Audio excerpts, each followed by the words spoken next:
Are we calling our hearts to come near to Him?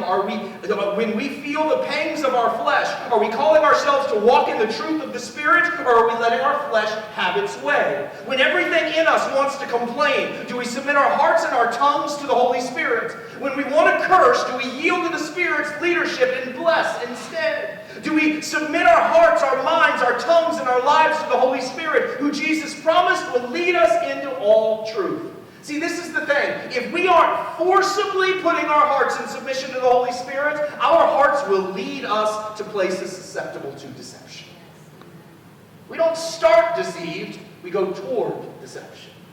It's a place we end up. It's never a place no one wakes up and goes, you know what, I'm going to be deceived today. Today I'll be lied to. Today I'm going to believe lies. But if we don't forcibly say, today I'm going to listen to the Spirit.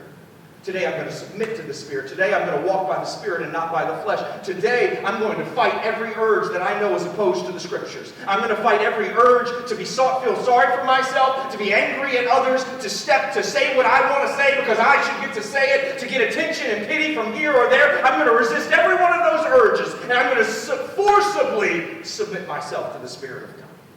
If we don't forcibly put our hearts in His hands, we will slowly find ourselves moving toward deception.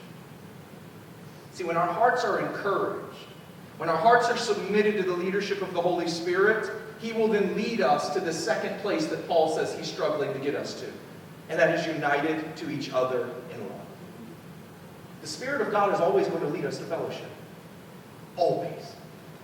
Again, Jesus said in John 16:13 that the Holy Spirit would lead us into all truth. Truth is a person, right? Jesus said in John chapter 14, I am the way and the truth and the life. Truth is not an idea. It's not a fact. It's not something we believe in. It is a person we have a relationship with. Jesus is the truth. Now we can talk about absolute truth and truth in this and truth in that, but it all goes back to Jesus. Because if it doesn't lift Him up, it can't be true. If it doesn't come from His Word, it can't be true. It doesn't matter how it feels. It doesn't matter how long we've been accepting it. It doesn't matter who agrees with it. If Jesus didn't say it or do it, it can't be true because He is the truth.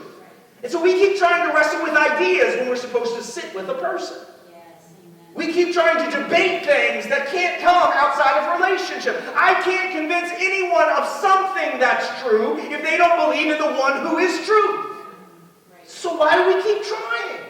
Why do we keep fighting rather than just living in that place of acknowledging Jesus is the truth?